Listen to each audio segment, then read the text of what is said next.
Bienvenue sur Economia, c'est à la fois une courroie essentielle et une vitrine de premier ordre de notre économie. L'hôtellerie, mais pas n'importe laquelle, celle de standing, dite d'affaires ou corporate. Une hôtellerie qui participe du climat des affaires, celle-là même qui fait le confort des passagers avant ou après les affaires. À l'exception de quelques établissements, cette hôtellerie standardisée a longtemps été inexistante dans le pays, ce qui faisait délier les mauvaises langues et débiter les meilleures blagues.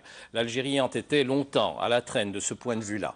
En réalité, l'arrivée de l'hôtellerie corporate a fusionné avec l'ouverture de notre économie. Il fallait faire hospitalité aux opérateurs de tous bords qui viendraient faire affaire en Algérie s'ils étaient étrangers ou hors wilaya pour ce qui est des Algériens pour l'essentiel. Aujourd'hui, ce type d'hôtel fait pléthore et pour cause, c'est l'endroit sans doute où le retour sur investissement s'identifie le mieux. On dit même que cette hôtellerie réaliserait à elle seule plus de 50% des revenus de l'hébergement touristique. C'est pour nous une belle occasion d'en parler avec nos deux invités. Abdelkader Amri, vous êtes formé à l'Institut du tourisme de Vichy, vous êtes le président de la chaîne hôtelière El Horaci, avec ce fleuron qui est l'hôtel El Horaci, situé au cœur de la capitale et qui dispose de la plus belle vue qui soit, celle sur la baie d'Alger. Pour les autres, c'est sur le ministère de la Défense qu'ils ont entre autres la vue. Rénové durant 2 années, cet hôtel 5 étoiles est aujourd'hui un ouvrage d'art exceptionnel, tant à l'extérieur qu'à l'intérieur, sans compter les succès qu'enregistre la comptabilité de cet hôtel coté en bourse, galvanisé, il est vrai, par les commandes publiques, mais aussi, il faut le reconnaître, par votre management strict de 30 années pour cet hôtel. Karim Cherif, vous êtes formé aux meilleures écoles et facultés en économie et management en Algérie, en France également. Vous êtes aujourd'hui le président du groupe Eden, une chaîne hôtelière de 5 établissements. Absolument, tout à fait. 3 et 4 étoiles qui ne cessent de s'étendre dans l'ouest du pays. Vous êtes par ailleurs membre du conseil exécutif du FCE et président de sa commission tourisme. Vous avez été le premier président de la fédération hôtelière et je dois dire que depuis votre départ, la fédération semble peu active, tout au moins en termes de communication. Vous êtes toutefois resté président d'honneur de cette institution. Vous nous direz dans quelques instants où vous voulez placer maintenant vos ambitions professionnelles. Et à ceux qui disent que vous êtes né une cuillère en or dans la bouche, car vous êtes le fils d'un moudjahid, bâtisseur et industriel de Mascara, qu'est-ce que vous répondez ? Écoutez, avant de vous répondre directement, je voudrais d'abord vous remercier de m'avoir invité dans une émission qui est au cœur même de ce que nous faisons, nous, dans le domaine de l'hôtellerie. Je dirais simplement que l'hôtellerie et la spécificité de l'hôtellerie est intimement liée au développement du tourisme. Donc on ne peut pas, l'un ne va pas sans l'autre, si vous le permettez. De plus, c'est vrai que j'ai très fortement milité, et je milite encore au jour d'aujourd'hui, à l'heure d'aujourd'hui plutôt, pour le développement du tourisme en Algérie. Donc le secteur de l'hôtellerie est un vecteur essentiel du développement économique, c'est aussi un secteur fondamental dans le cadre de la création de la valeur ajoutée, de la dynamique économique et de l'emploi pour notre pays.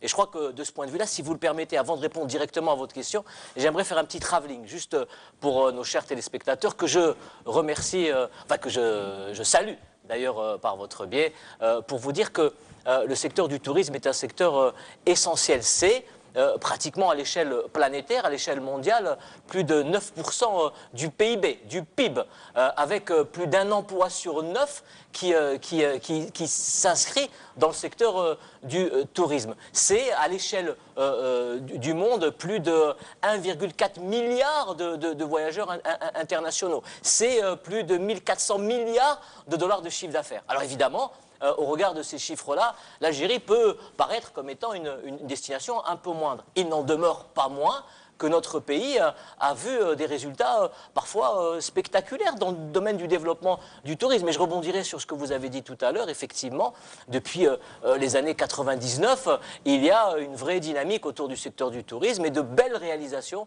ont été faites dans notre pays. Je trouverai, j'en parlerai, et je pense que M. Lamni, pour qui j'ai beaucoup de respect, est un vrai professionnel et que lui pourra aussi effectivement, peut-être approfondir le secteur de l'hôtellerie haut de gamme avec l'Horaci. Je voudrais simplement aussi, et je terminerai, parce que c'est vrai que je ne voudrais surtout pas monopoliser la parole, vous me dites, vous m'arrêtez, vous me dites stop, arrêtez-vous. Donc, pour vous dire que le secteur de l'hôtellerie, à l'heure actuelle en Algérie, c'est pratiquement plus de 1200 établissements hôteliers. Effectivement, seuls 20% de ces hôtels, de ces établissements hôteliers sont peut-être aux standards internationaux, mais ça démontre qu'il y a effectivement une augmentation du parc hôtelier, parce que c'est le volume et le potentiel du parc hôtelier qui se mesure en lits, puisque nous sommes à l'heure actuelle, pour vous donner un ordre de grandeur, aux alentours de 110 000 lits en Algérie, qui peut nous permettre de construire une destination touristique pour notre pays et des flux d'attractivité de tourisme d'affaires, puisque c'est de ça qu'on va parler, me semble-t-il. 110 000 lits, alors qu'il en faudrait combien aujourd'hui? Quelle est la demande? Je pense que si l'on prend, par exemple, nos voisins immédiats, enfin, en l'occurrence le Maroc et la Tunisie, le Maroc est à 250 000 lits et la Tunisie est approximativement autour de 280 000 lits. Je parle sous le contrôle de M. Lamri, pour vous dire que le potentiel est là. Mais on ne peut pas le mesurer autrement, parce que bon, pour le Maroc et la Tunisie, il y a un autre public aussi de touristes que nous n'avons pas. Évidemment, mais je pense que l'augmentation du volume d'infrastructures hôteliers va permettre effectivement de pouvoir offrir des infrastructures qui permettront, si tant est qu'il y ait une vraie volonté politique de développer le secteur, de recevoir des flux touristiques. Pour l'instant, et là je terminerai par ça, la segmentation du tourisme en Algérie est une segmentation qui n'est pas celle de nos voisins marocains et tunisiens, bien entendu, puisque nous avons essentiellement un tourisme domestique dans notre pays, un tourisme de la communauté, de notre chère communauté algérienne à l'étranger, et le segment dont vous avez parlé, qui est le tourisme d'affaires. Donc voilà un petit peu comment se construit la segmentation du tourisme en Algérie. Monsieur Lamli, alors est-ce qu'on peut, de votre côté, identifier le besoin qui manque, le manque à combler? Il y a d'abord un peu d'ordre à mettre dans le développement. C'est vrai que ces dernières années, avec la volonté politique, il y a eu un engouement important, surtout de la part des investisseurs privés. L'État a également encouragé le secteur public en décidant d'octroyer un budget assez important pour réhabiliter et moderniser les anciens établissements, aussi bien dans le nord que dans le sud. C'est très important. Mais ce que je trouve un peu compliqué, c'est que le développement ne se fait pas d'une manière très correcte. Il y a des wilayas où il y a un dynamisme, je parle d'Oran, où il y a maintenant assez d'hôtels, et qui commence peut-être tout à l'heure avec Karim, on va certainement en parler, qui commence à poser problème au niveau de la commercialisation. Oran, c'est vrai, est un grand pôle de développement économique. C'est devenu un pôle affirmé. Pourquoi Oran est allé plus vite que les autres? Bon, parce qu'il y a eu beaucoup plus de dynamisme dans la wilaya d'Oran dans ce domaine, et parce qu'aussi, je pense que dans le secteur privé, on a facilité l'octroi de terrains d'assiette plus facilement que dans d'autres wilayas. Cela remonte à déjà depuis très longtemps. En 1975, quand l'État a décidé d'ériger un hôtel dans tous les chefs-lieux de wilaya, beaucoup d'hôtels ont été réalisés. Certaines wilayas sont restées à la traîne. Je citerai ma ville natale, Constantine, qui est restée sans hôtel. Ce n'est que tout récemment qu'on a décidé à faire des hôtels. C'est vrai que Constantine a été lésée longtemps. Parce qu'on obtenait difficilement un terrain d'assiette pour l'hôtel de 150 chambres de l'hôtel de Constantine. On a fait celui d'Annaba, Skikda, dans l'ouest, à Batna, à l'ouest, Saïda, etc. Tous les chefs de wilaya ont eu leurs 150 chambres, sauf certaines villes où les communes n'ont pas été très dynamiques pour octroyer des terrains d'assiette pour la réalisation d'hôtels. Aujourd'hui, oui, il y a un peu de désordre. C'est bon, parce qu'on ne va pas trop critiquer cela. Il faut laisser les gens construire. L'apprentissage aussi. Hein. Oui, il y a une période d'apprentissage. Mais il faut discipliner. Je crois que les gens ont besoin. Nos investisseurs ne sont pas tous spécialistes de l'hôtellerie. Soyez concrets. Quels sont les problèmes que... Regardez, à Oran, j'ai cité tout à l'heure l'exemple d'Oran. Oran, il y a aujourd'hui trop d'hôtels. Trop d'hôtels. Vous partagez ce constat ? Pas tout à fait. Bon, alors on poursuit. Il y a une mauvaise répartition. Il y a trop d'hôtels et ça commence même à poser des problèmes de commercialisation. Tout à l'heure, Karim le confirmera. Au niveau des tarifs, au niveau de... C'est bien pour la concurrence, mais en même temps, dans d'autres régions, il n'y en a pas. Il n'y en a pas. À Alger, il manque. Il y a encore du lest pour l'hôtellerie 5 étoiles, le haut de gamme, 4 étoiles. Mais il manque encore beaucoup d'hôtels d'1 ou 2 étoiles. Quel est, par exemple, pour vous, le taux moyen d'occupation pour 2014 ou 2015? 2014-2015, le taux était de 62%. C'est encore faible. Mais sachez une chose, c'est que surtout pour 2015, ça a été une année très dure. Et celle de 2016, 2015, il y a eu des événements, surtout sur le côté, l'aspect sécuritaire, a beaucoup joué là-dessus. Regardez, depuis les attentats de Paris, beaucoup d'hommes d'affaires se déplacent de moins en moins. Ils devraient venir ici, voilà. On est plus en sécurité peut-être. Voilà. Pardon? Mais on est plus en sécurité, ils n'ont pas... Oui, Alger n'a pas été, c'est vrai, Alger n'a pas été touché par les problèmes de sécurité. Tunis, mais vous savez, quand les gens se déplacent, des fois, les familles vont jusqu'à interdire à leurs parents de se déplacer. Ça va jusque-là. Donc vous situez cette réduction dans le taux d'occupation à ce niveau-là. Hein. Mais quand ça se met à bouger, parce qu'un hôtel, c'est le baromètre de l'économie. Dans la capitale, ici à Alger, à Oran, qui est devenu un grand pôle de développement, c'est un véritable baromètre. D'accord. Alors, on revient à Oran. Il y a un problème sur Oran aujourd'hui en termes de commercialisation? D'abord, j'aime bien, avant de répondre directement aux questions, remettre les choses à leur juste valeur. Mais c'est vrai, c'est bien. Non, mais vous avez raison, parce que Monsieur Lamri est véritablement dans l'opérationnalité. Donc, il a conscience des enjeux, des contraintes, des problématiques qui sont liées à ce segment, à ce secteur de l'hôtellerie d'affaires. Mais moi, je reviens toujours à l'environnement macroéconomique. Et je voudrais revenir là-dessus sur l'émission que vous avez organisée aujourd'hui, parce qu'elle tombe à pic. Vous savez que l'Algérie est dans un nouvel environnement dans lequel, effectivement, la baisse des hydrocarbures nous amène véritablement à repenser la problématique du développement et de la diversification de notre économie.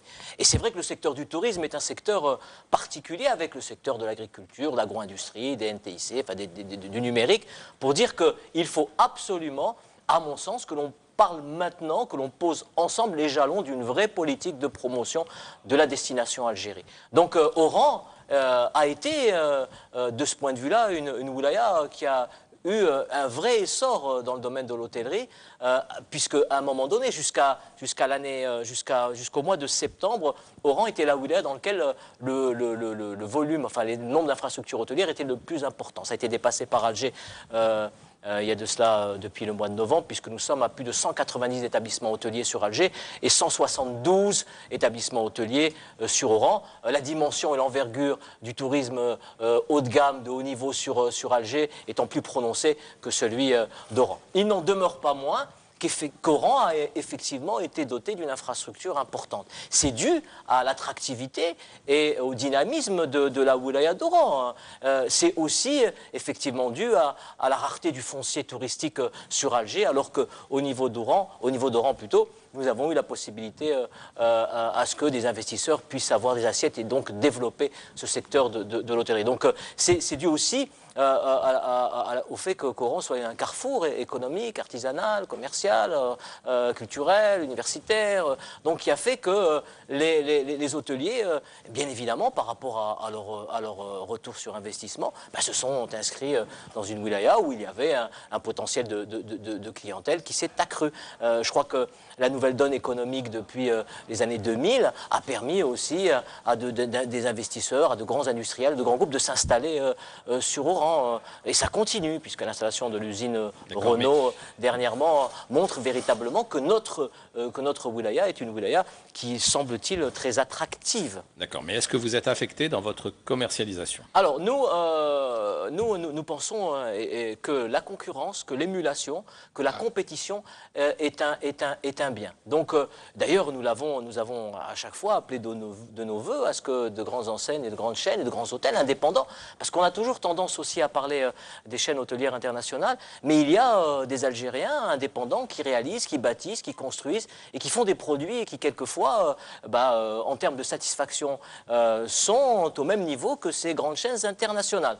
En parlant de chaînes internationales, Amré a dit tout à l'heure qu'il y avait de la ressource humaine. Je dirais que sur Oran, ces grandes chaînes internationales ont pioché, ont pris beaucoup de ressources humaines qui étaient déjà dans des hôtels indépendants. Ce qui veut dire quelque part que ces hôtels indépendants ont aussi mis en place des politiques de formation et de valorisation de la ressource humaine.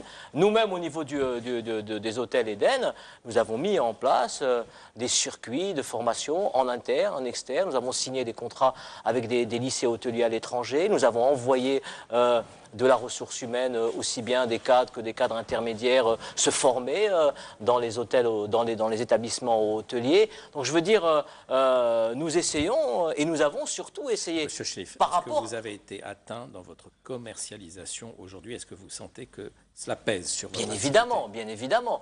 Le fait qu'il y ait de nombreux établissements hôteliers impacte la fréquentation de nos hôtels. Mais ça vous a amené à revoir les tarifs de plus près? C'est assez paradoxal, mais c'est vrai que d'un côté, effectivement, on a senti le besoin de mettre en place de nouvelles politiques de commercialisation avec de nouvelles grilles tarifaires, mais d'un autre côté, le fait que Oran soit doté de nombreux hôtels a augmenté le potentiel de clientèle. Vous savez, c'est un petit peu comme demain, vous voulez acheter une paire de chaussures, Bissabil Mittel, par exemple, vous n'allez pas aller dans un village perdu dans lequel il y a une seule boutique de chaussures. Vous allez aller dans l'endroit où vous avez plusieurs boutiques de chaussures. Vous allez être sûr de trouver votre bonheur là-dedans. Donc, je pense que c'est un peu pareil. Plus il y a d'hôtels et plus le spectre, plus le potentiel de clientèle augmente et plus tous les hôtels en profitent. Alors, Monsieur Lamé, on revient donc à ce niveau de standing d'hôtel. Alors, est-ce que ces hôtels ont une spécificité dans l'âme et quels sont, encore une fois, les problèmes qu'ils rencontrent au niveau notamment de la formation, comme M. Schliff vient de l'évoquer, mais quels sont les problèmes qui affectent ce type d'hôtel aujourd'hui? Est-ce qu'ils sont réellement dans la norme internationale?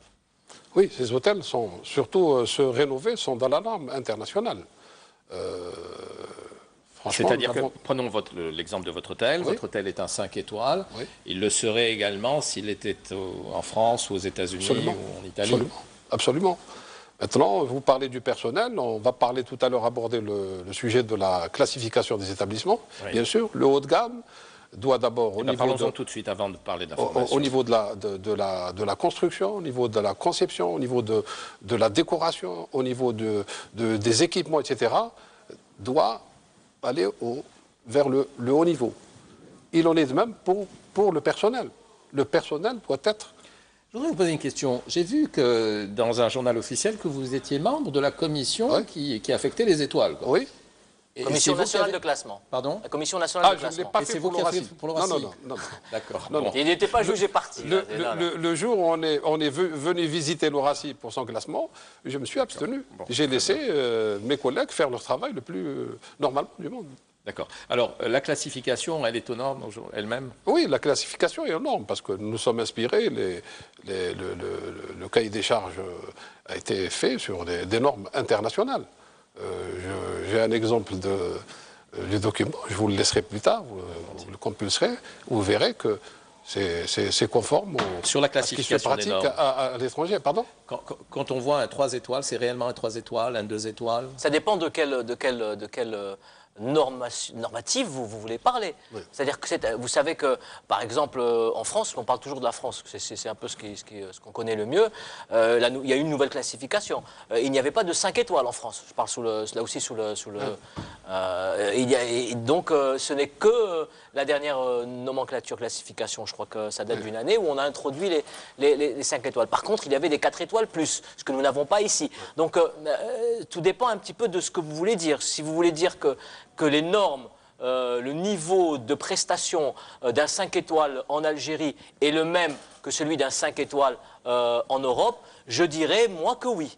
Je dirais que les prestations et le niveau de qualité d'un établissement et de confort d'un établissement comme l'Horacie est, semble-t-il, le même que celui d'un 5 étoiles en Europe. Mais là où je diverge un petit peu, enfin c'est par rapport à ce que j'ai cru comprendre, c'est qu'on ne peut pas, à mon sens, construire une politique touristique ou une politique hôtelière uniquement sur le 5 étoiles. Le 5 étoiles vient à la fin d'un processus qui est celui de la consolidation touristique. Nous avons besoin d'abord d'hôtels d'une étoile, de 2 étoiles, de 3 étoiles, de 4 étoiles. En aparté, on parlait du monopole qu'exerçait l'Horacie, dont a bénéficié l'Horacie, l'hôtel El Jazer, avant l'avènement des hôtels gérés actuellement par les chaînes, etc. C'était peut-être un avantage, mais c'était surtout un gros inconvénient.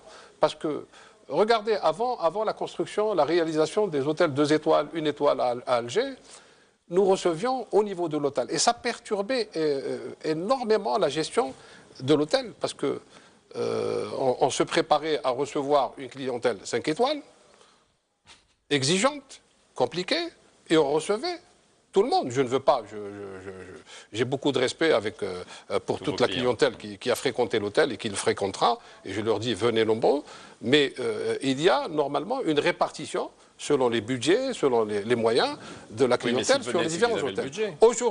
Aujourd'hui, regardez, même à l'étranger, on a à un certain moment senti nécessaire de diriger des hôtels. On a inventé la Formule 1 en France et ailleurs. Vous avez ces hôtels situés en périphérie qui ont besoin de quoi? Ce sont des hommes d'affaires qui les fréquentent également, mais pas les numéros 1 des entreprises. Ce n'est pas les PDG des entreprises qui descendent dans ces hôtels-là. Mais ces hôtels sont situés en périphérie, ils sont conçus d'une manière très simple. C'est de petites chambres, de petite taille, avec un téléviseur accroché au mur, un lit confortable et une douche. Ce dont a besoin aujourd'hui un homme d'affaires qui a le lendemain rendez-vous dans une société, c'est de se faire propre, d'avoir un téléviseur pour suivre un peu ce qui se passe à travers le monde et de pouvoir téléphoner à sa famille et le lendemain prendre son petit déjeuner. Avant, on recevait à l'Horacie, avant la construction. À cause des prix, parce que les prix n'étaient pas à leur juste... Pas seulement les prix, parce que souvent les gens venaient, ils étaient par exemple fonctionnaires, ils venaient avec un bon de commande. Ce n'est pas eux qui payaient, ils étaient pris en charge. C'est celui-là le problème. Et aujourd'hui, c'est vrai ce que disait Karim, aujourd'hui il y a une diversification de l'offre et la clientèle est répartie. Et ça permet aux hôteliers, aux responsables des différents établissements de se concentrer, de se préparer pour la clientèle qu'ils reçoivent et du niveau de la clientèle qu'ils reçoivent. C'est très important parce que le fait de recevoir une clientèle diversifiée, ça perturbe énormément les gens qui ont reçu une formation pour ces établissements. Ce qu'a dit Sila Amri est tout à fait vrai. Mais c'est vrai aussi que le facteur prix est important. On ne peut pas développer un tourisme domestique national pour nos compatriotes uniquement sur du 5 étoiles. On ne peut pas demander aux Algériens de faire du tourisme domestique alors qu'en général, on voyage en famille, on est nombreux, tout ça. Aller dans des chambres d'hôtel qui font 25 000, 30 000 dinars. Mais même pour les affaires, Karim, le simple commerçant qui a besoin de retirer des papiers à Alger, il n'a pas besoin de descendre à l'Horacie. Il Absolument. a besoin d'une étoile, de 2 étoiles, c'est tout. Parce qu'il a envie de passer la nuit correctement sur un lit confortable, de pouvoir prendre sa douche le lendemain et aller à son rendez-vous. À condition aussi que les 2 étoiles et 1 étoile ne soient pas les 2 étoiles et 1 étoile d'il y a... Mais c'est pour ça Serena, que la formation, vous savez, les politiques de tourisme dans les pays qui ont une vraie tradition, on en parlait tout à l'heure, qui ont une vraie tradition touristique, sont faites par les acteurs de la chaîne touristique. Ce sont les agences de voyage, les fédérations d'hôteliers, de restaurateurs, de cafetiers, ce sont les compagnies aériennes, ce sont tous ces acteurs-là qui font la politique touristique. Le ministère du Tourisme n'est là que pour réguler, que pour orienter, peut-être pour sanctionner quelquefois. Mais et c'est là où, effectivement, on demande à ce que les professionnels de notre secteur puissent véritablement être des forces de proposition. Et quand j'étais à la Fédération nationale des hôteliers, c'était notre mission principale, c'était la formation. Nous avions d'ailleurs initié une charte de la qualité que nous voulions imposer à l'ensemble des exploitants hôteliers en leur disant qu'il y a le minimum pour pouvoir être aux standards normaux. Nous demandons par exemple, et là aussi c'est une des demandes, nous demandons par exemple que les hôteliers, les investisseurs, les promoteurs qui s'inscrivent dans le secteur de l'hôtellerie fassent au moins l'effort de pouvoir embaucher dans leurs hôtels au moins des professionnels de l'hôtellerie, des gens qui sortent des instituts et des écoles et des lycées de formation. Ce n'est que comme ça qu'on pourra véritablement élever la qualité de la prestation. Donc je dis moi que la place des 5 étoiles est prépondérante parce que c'est la vitrine du tourisme corporate d'affaires de haut de gamme, mais que l'essentiel c'est l'hôtellerie intermédiaire économique qui permet véritablement aux gens de pouvoir découvrir leur pays. Vous faites de l'hôtellerie intermédiaire, comme vous l'appelez? Absolument. Nous, on fait du 3 étoiles. Et vous êtes à quel niveau de prix pour nos téléspectateurs? Nos hôtels 3 étoiles tournent autour de 5500 à 6000 dinars. Oui. Non. Alors, il faut là aussi faire une différence entre le tarif affiché, donc qui est le tarif que nous affichons pour le passager, et le tarif conventionné. Donc, beaucoup de notre clientèle est une clientèle conventionnée. Mais pour le tarif passager, celui qui se présente à la on est à réception. 6500 dinars. Et vous, alors, pour juste donner un indicatif à nos téléspectateurs, nous, je ne pense pas qu'ils vont se bousculer. Vous savez que la chaîne Al Rassi a 3 hôtels, a hérité de 3 hôtels dans le sud. Oui. On en a un à Ouargla qui est dans le chef-lieu de Wilaya, qu'on va ouvrir bientôt. Qui s'appelle L'hôtel Mehri de Ouargla. Pourquoi il s'appelle Mehri? Le Mehri, parce que c'est un hôtel. Ah, c'est Al-Mehri, d'accord. Al-Mehri. Très bien. Donc c'est un hôtel urbain, Mehri, oui. parce qu'il est au centre ville de Ouargla, qu'on est en train de rénover, et qui va ouvrir d'ici fin février, et qui pratique également les mêmes tarifs. Et c'est un hôtel qui va faire beaucoup de bien à la wilaya, parce qu'il n'y a que 2 autres. C'est un hôtel qui a toujours été public, dans le Ah oui, public. Et vous avez 2 autres hôtels là, dans la région de Béchar? Les autres ne sont pas. Les autres sont des hôtels touristiques. Nous en avons un Al-Mnia, de 120 chambres, qui est également en train d'être rénové, et que nous allons rouvrir fin février, plus tard, qui est bien avancé. Les travaux sont terminés, il reste juste quelques petits. Et le dernier? Et le dernier est à Beni Abbas. Les travaux vont commencer d'ici la mi-février. Ça vous permet de découvrir le Sud, monsieur? Oui, bien sûr. Vous, le bien Constantinois. Oui. Et alors, pour les tarifs, pour un indicatif, pour le Rassi? Pour le Rassi, on est à une moyenne, ça aussi, comme l'indiquait Karim. Les gens retiennent surtout les tarifs affichés. Ouais. Mais nous avons des tarifs corporate. Le tarif moyen est 26 000 dinars. Mais nous avons des tarifs. C'est ça qui fait qu'à un certain moment, on nous a accroché la réputation d'être l'hôtel le plus cher de la capitale, peut-être même d'Algérie. Et c'est pas vrai. C'est pas vrai. Nous avons, quand on a décidé. Quelquefois, c'est bien, ça fait partie de l'image. Oui, l'image, mais c'est bien, mais ça fait à un certain moment fuir un peu la clientèle, mais les gens sont revenus. Parce que c'est aussi au niveau de l'hôtel que les choses se négocient. Vous êtes à un taux de 60% de taux d'occupation. Oui. Qu'est-ce que vous pourriez faire pour améliorer les choses? Eh bien, il faut d'abord nous travaillons avec le corporate, aussi bien nationaux qu'étrangers. Et pour cela, nous avons récupéré, parce que la fermeture a fait partir la clientèle. L'hôtel était fermé pendant 2 ans. Donc les gens sont allés chez les concurrents. Certains ont été fidélisés. Nous sommes en train de récupérer notre clientèle. C'est la première action que nous... Les gens disent, et c'est vrai, que vous bénéficiez beaucoup des commandes publiques. Donc, Alors, justement, ça c'est quelque chose qu'on nous colle à la peau. Qui nous colle à la peau depuis très longtemps. Depuis que nous étions un peu dans la situation de monopole. Maintenant, ce n'est plus le cas. Et je me rappelle, certains de mes confrères, même d'hôtels gérés par les chaînes, nous font à chaque fois cette remarque. Travailler avec les commandes publiques, ce n'est pas du tout quelque chose de confortable. Parce que nous préfinançons toutes les opérations qui se passent à Noisy. Ça veut dire quoi? C'est que nous recevons un bon de commande, et des fois nous attendons 1 année à 1 année et demie, sinon plus, pour recevoir payer notre facture. Oui. Ce n'est pas évident. Donc il faut avoir un sacré matelas financier pour faire face à ce type de clientèle. Quand vous avez 2, 3 conférences importantes comme ça, organisées par les institutions de l'État, ça chiffre. Hein. D'accord. Alors, il faut rappeler un petit peu votre historique. Bel hôtel, créé en 1975. Quel en était l'architecte? C'est Mostafa Moussa. Alors, l'hôtel El Rassi a été le premier chantier de l'Algérie indépendante.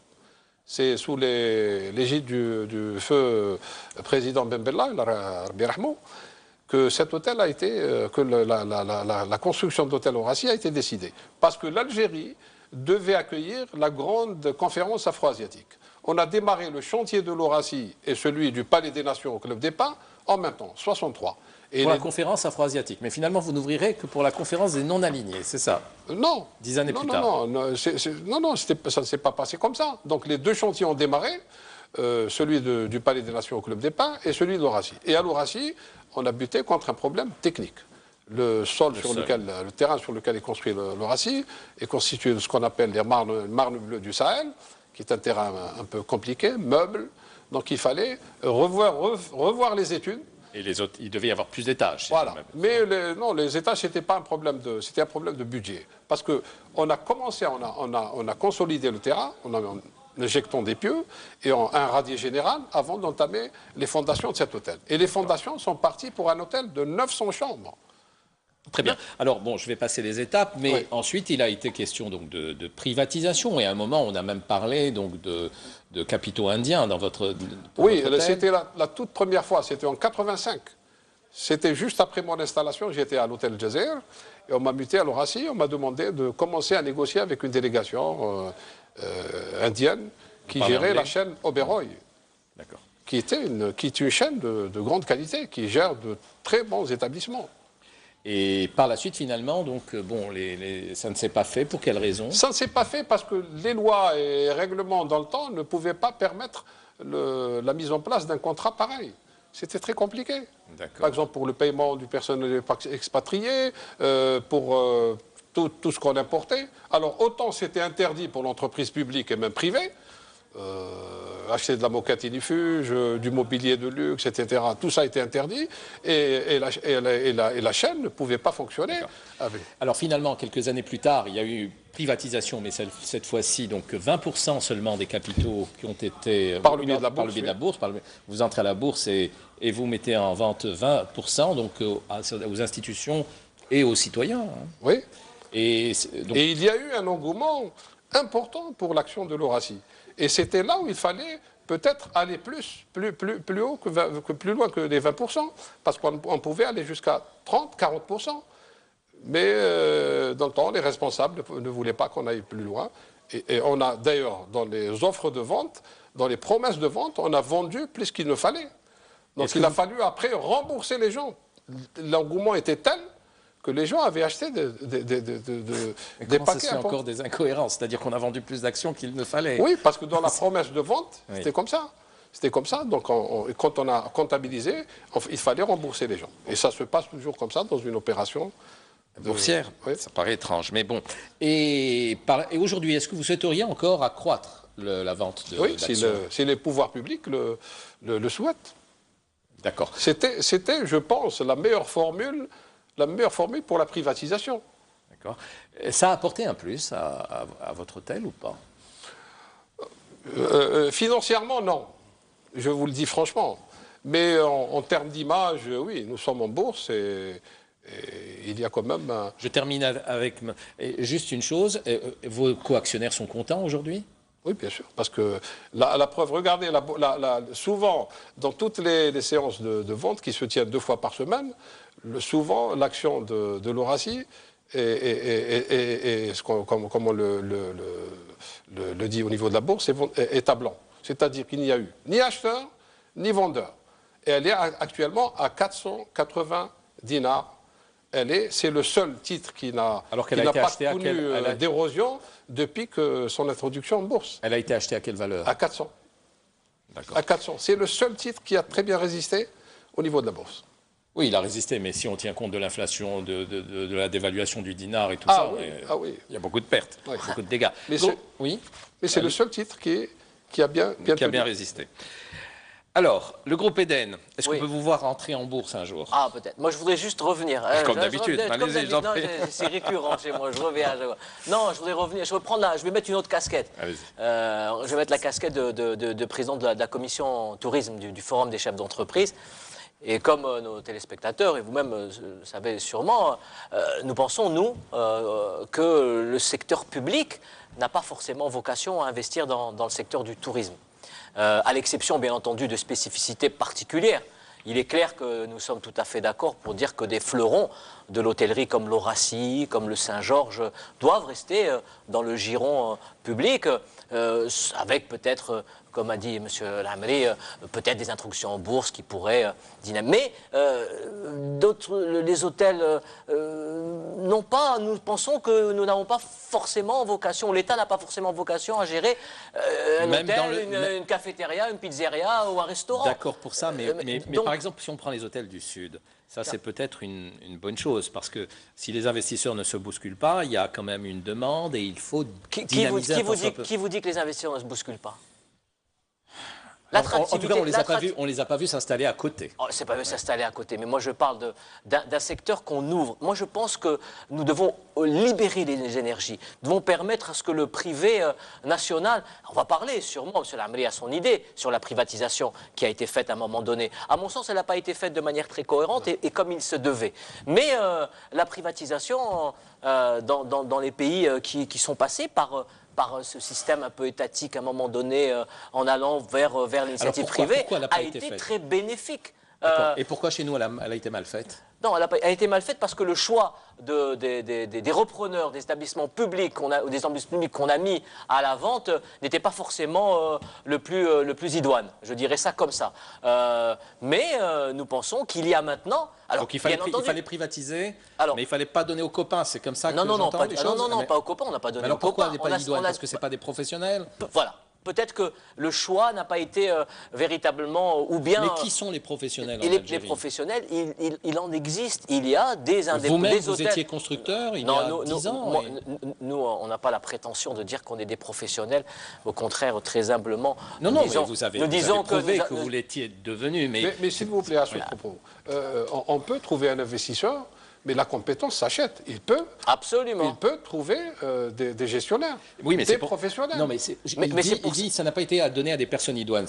Alors, si ces personnes n'ont pas pris du management, par exemple, professionnel, là, oui. Mais moi, je pense que le moment n'avait pas... la privatisation qui a été faite ou qui a été tentée il y a de cela 10 ans, 12 ans, les conditions ne sont plus les mêmes maintenant. Je crois qu'en 10 ans, en 15 ans, des gens se sont spécialisés. Il y a maintenant des professionnels du secteur du tourisme qui ont développé de la vraie expertise, du vrai professionnalisme, qui savent maintenant faire appel aux vraies compétences nationales et étrangères. Et que sont devenus ces hôtels privatisés, justement? Est-ce qu'aujourd'hui, ils fonctionnent bien? Oui, certains fonctionnent.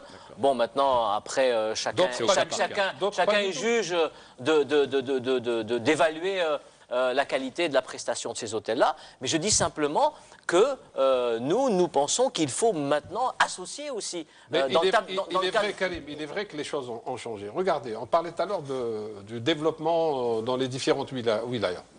Il y a beaucoup d'hôtels qui sont en train d'être construits aujourd'hui, réalisés par des privés. Ils ne sont pas tous des spécialistes de l'hôtellerie. Ce sont des gens qui ont les moyens d'investir dans ce secteur. Et je vous disais tout à l'heure, il y a un engouement pour ce secteur aujourd'hui parce que les gens ont voyagé et ont vu, ont découvert à travers leur voyage, à travers leurs connaissances, que c'est un secteur qui peut être bien tenu, bien géré, peut être rémunérateur. Il y a, s'il a amené maintenant des professionnels sur la place, des gens qui peuvent vraiment ramener cette plus-value au niveau des hôtels existants. Nous, au niveau de la fédération, quand j'étais au niveau de la commission tourisme, on a maintenant des investisseurs qui s'intéressent véritablement au secteur du tourisme et de l'hôtellerie et qui sont prêts et qui ont compris l'importance de s'adosser à des vraies compétences, de se faire accompagner par des bureaux d'études spécialisés dans le domaine de l'hôtellerie et du tourisme. La compétence s'achète. S'il vous plaît, ce n'est pas du nucléaire qu'on fait. L'hôtellerie, ça peut très vite, les métiers de l'hôtellerie peuvent très vite s'acquérir. Vous savez qu'il y a toute une série d'hôtels qui viennent de naître. J'en veux pour preuve 2 hôtels que j'ai vus qui sont remarquables. L'hôtel AZ à Zeralda et l'hôtel Oasis à Hussein-Dey. Ce sont 2 hôtels que j'ai vus qui ont un management actuellement, qui est un management étranger. Bon, voilà, donc des gens qui font oui, bien. Je connais très bien Oasis. Qui ont fait faire le design, la construction par des opérateurs étrangers et qui continuent dans la voie. Je pense que c'est une bonne chose dans le sens où l'expertise est là tout de suite et la formation également qui s'ensuit. Moi, je voudrais qu'on parle un peu de la formation. Alors, on y va. Oui. Formation maintenant. Allez-y, la formation, c'est le point noir. On a fait un très bon démarrage au moment où, dans la formation, On a mis le paquet au moment où on avait construit des hôtels dans les années 70, alors que ce n'était pas un secteur prioritaire.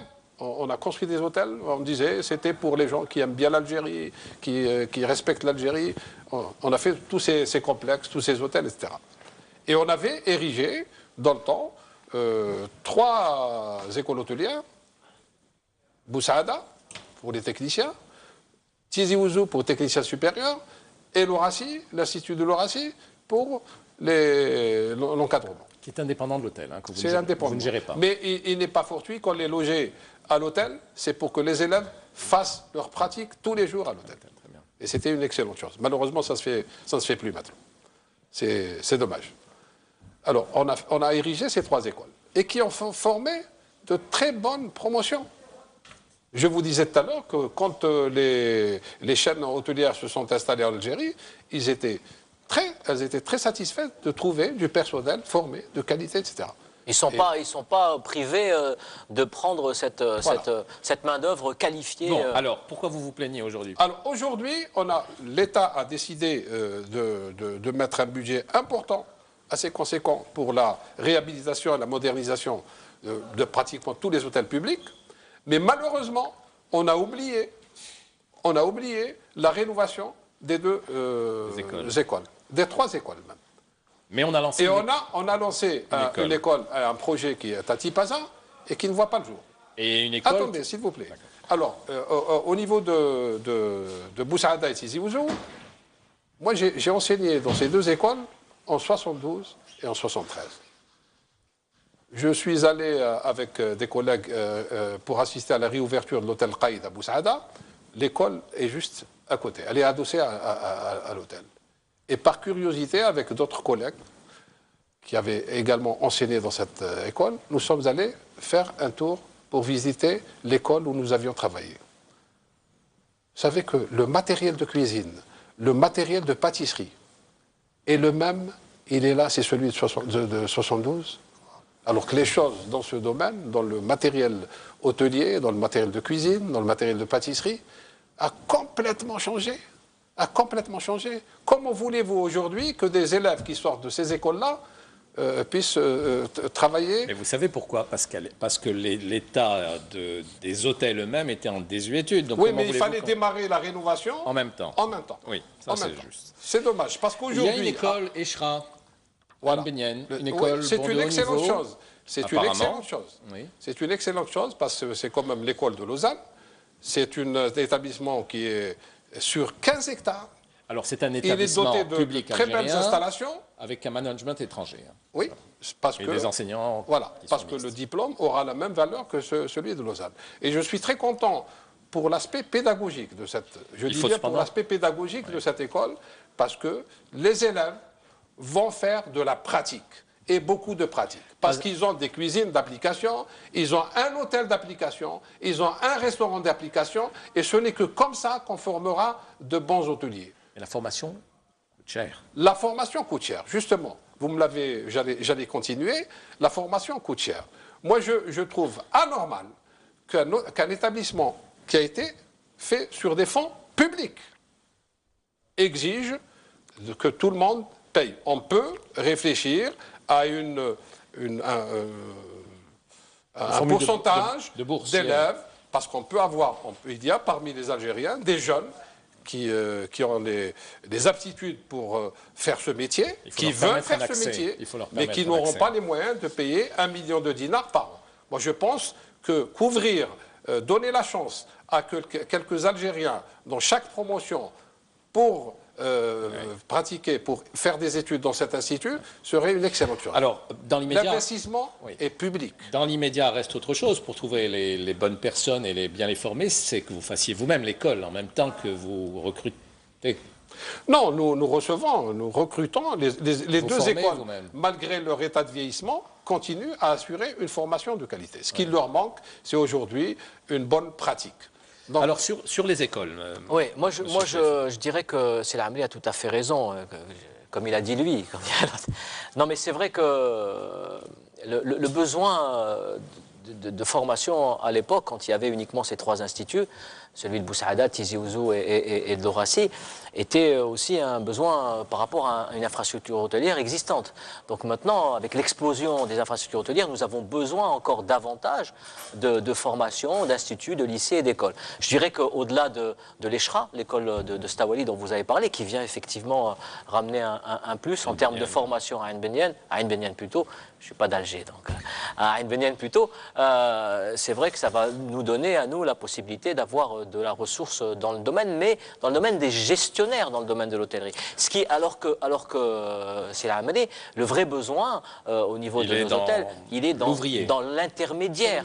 Et ça malheureusement, malheureusement, nous ne l'avons pas encore. Je dirais aussi qu'on a parlé d'instituts publics, qu'on a parlé de l'ECHRA aussi, mais qu'il y a aussi des écoles de formation qui ont été créées par des privés, par des gens qui viennent du secteur du tourisme et qui essayent de faire du travail. Bon, c'est peut-être pas effectivement de l'excellence, mais ils commencent petit à petit à amener leur pierre à l'édifice. Moi, j'ai bon espoir pour la collaboration. Il faut leur rendre hommage. Avec le ministère de la formation professionnelle. Oui. On a des conventions avec le ministère de la formation professionnelle et le but, c'était d'élargir la formation au niveau national. C'est-à-dire que là, et le ministère de la formation professionnelle est implanté partout en Algérie, notre souhait, c'est de former des gens à Tamal Rasset, à El Oued, à Gardaya, etc.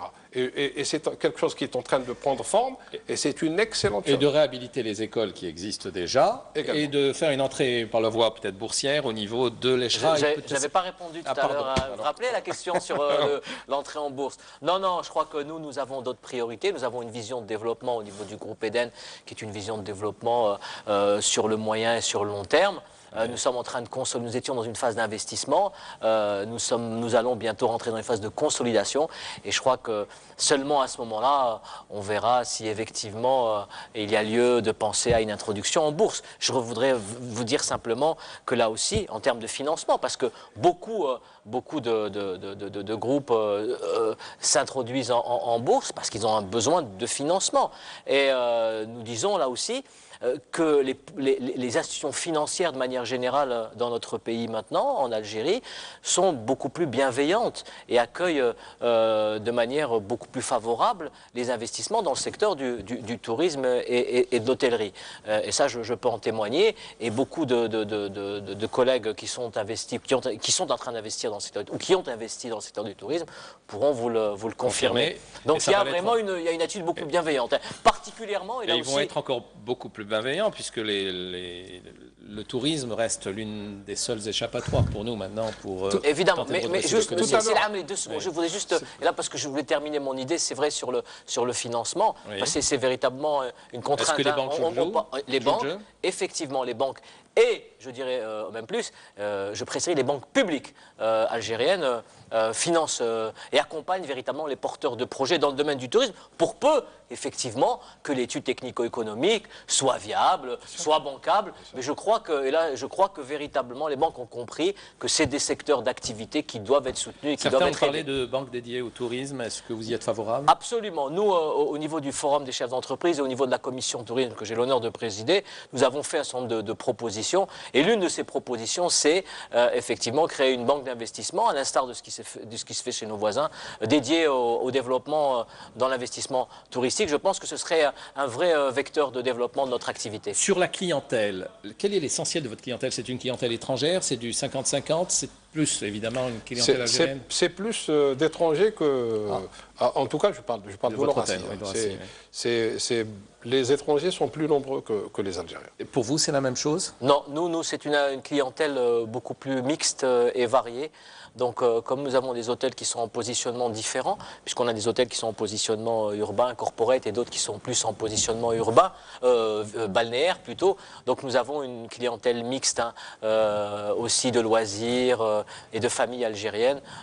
Nous avons effectivement un volet qui est un volet important de la clientèle corporate étrangère, internationale, mais c'est beaucoup plus homogène quant au segment de clientèle qui visite nos hôtels. Je voudrais aussi Si vous le permettez, tout à l'heure, j'ai abordé un peu les contraintes et les problématiques du secteur de l'hôtellerie. Je dirais aussi que l'accessibilité au foncier touristique a été à un moment donné aussi un frein. Et je voudrais là aussi témoigner sur le fait que là aussi ça change. Les Wali ont maintenant, je veux dire, la capacité à pouvoir véritablement attribuer des assiettes foncières touristiques quand il y a des terrains ou des investissements qui sont pour eux des investissements profitables pour leur wilaya. Les investisseurs sont invités. Absolument. Et les Wali accueillent eux aussi, là aussi je peux en témoigner, de manière beaucoup plus bienveillante, là aussi les investisseurs qui viennent investir dans le secteur du tourisme. Je voudrais terminer, Selena, c'est juste pour vous dire que quand on veut investir dans une wilaya pour aller faire une étude de marché, pour faire un partenariat, pour monter un réseau de distribution, pour installer une unité, pour mettre en place une petite filiale, la première chose dont on a besoin, c'est d'abord un endroit où on peut aller dormir. Donc, proprement. Et donc, je veux dire, l'infrastructure hôtelière est fondamentale. De l'équipement d'une ville au même titre qu'un hôpital, que la poste, etc. Mais si on voit l'état des hôpitaux, ceux-là aussi sont à Non, je parle revoir. de l'importance dans l'équipement d'une ville. D'accord. Je voudrais pas achever ce débat sans aborder l'évolution des enseignes étrangères. Est-ce qu'elles ont apporté un plus à ce pays? Et puis, en définitive, on n'a pas vu d'investissement purement étranger, extérieur. On aurait aimé, on aurait aimé d'abord. Il a l'air de se régaler, je vous en prie. Mais on aurait aimé que vous invitiez. On aurait aimé avoir un représentant d'une chaîne internationale. Ils ont ramené une vraie valeur ajoutée. Les chaînes internationales ont été invitées. Par contre, nous l'avons fait. Malheureusement, nous l'avons fait. Il est vrai tardivement, et c'est vrai qu'on n'a pas senti aussi.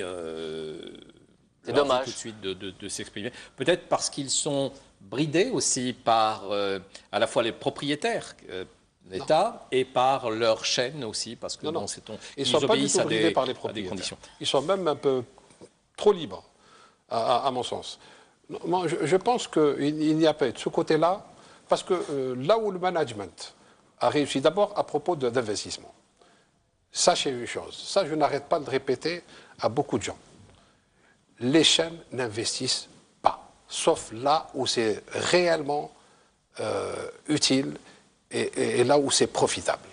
Les chaînes sont souvent pas propriétaires des établissements en dehors du groupe Accor, qui est beaucoup plus un groupe immobilier qu'hôtelier. Ils ont beaucoup d'hôtels en propriété. Quand ils voient que l'hôtel est situé dans une ville, dans une capitale où ça marche, ils sont propriétaires. Mais d'une manière générale, elles n'investissent pas un centime. Mais ça marche en Algérie. Attendez, elles viennent vous vendre leur savoir-faire. C'est ce qui s'est passé ici à Alger. Bon, c'est le contrat de management, on ne peut pas le reprocher. Le contrat de management. Le contrat de management est très, très dur. Il a réussi là où le propriétaire de l'établissement est une personne physique. Il est là, il veille, il surveille le truc et il contrôle le manager qu'il a recruté et qu'il paye chèrement. C'est pas facile. C'est pas facile. Parce qu'il faut avoir en face une équipe qui sache contrôler ce monde-là. Dites-moi, le jour où ces hôtels ont ouvert, à Alger particulièrement, nous craignions beaucoup pour notre avenir, pour les belles réalisations que nous faisions. Et surtout dans le domaine de la restauration. La faiblesse de l'hôtellerie algérienne, c'est surtout la restauration. Vous le savez bien. On s'est dit, ils vont nous battre à plat de couture dans le domaine de la restauration. Ça fait combien de temps que ces hôtels sont ouverts? Est-ce que sans citer de nom, sans citer d'enseigne, dites-moi... On veut des noms, Est-ce que ces adresses sont courues aujourd'hui pour leur gastronomie? Je ne le pense pas. Et les chiffres sont là pour le prouver. À Alger, je parle d'Alger. Alors, où est le management? Qu'est-ce qu'on a apporté? Mais est-ce qu'on court plus vos restaurants? Les chiffres sont là pour le prouver. Nous réalisons beaucoup de couverts. Pour vous dire la particularité de l'Eurasie, le chiffre d'affaires de la restauration équivaut à celui de l'hébergement. C'est rare dans l'hôtellerie. Juste un mot pour terminer. Je ne veux pas dire par là que nous sommes la meilleure table d'Alger. Non, mais on mange bien dans votre restaurant traditionnel. On est invité, M. Lamy. Quand est-ce que vous nous invitez, madame? Moi, vous êtes les bienvenus. Merci. Dites-moi, juste un mot sur le chiffre d'affaires qui est réalisé entre l'événementiel, c'est-à-dire les salles de fête, la restauration, les conférences, et les chambres. Quelle est la répartition pour vous, par exemple? Juste pour que ça me donne le chiffre d'affaires hébergement-restauration est presque équivalent. Presque équivalent. Oui. Bravo. C'est un carton. Mais l'Horacie a une particularité. Là, le centre de conférence de l'Horacie, bien que ce soit une conception des années 60, reste encore très moderne. Vous avez vu une partie, vous l'avez fréquentée, vous avez vu la partie congrès-conférence, et dans l'hôtel, sans déranger la vie de l'hôtel. C'est-à-dire, quand il y a une conférence qui n'a rien à voir avec les occupants de l'hôtel, ne dérange pas du tout la vie de... Parfait. Désolé, vous avez commencé, c'est lui qui terminera. Merci. Merci à vous, merci pour votre participation. Mais la prochaine fois, il faut inviter les responsables. Ils seront là, j'en suis convaincu. Mais ils ont ramené la valeur ajoutée aussi. Très bien, voilà. Alors, merci à tous pour votre suivi et je vous dis à la semaine prochaine pour un débat qui sera tout autant passionnant. À samedi.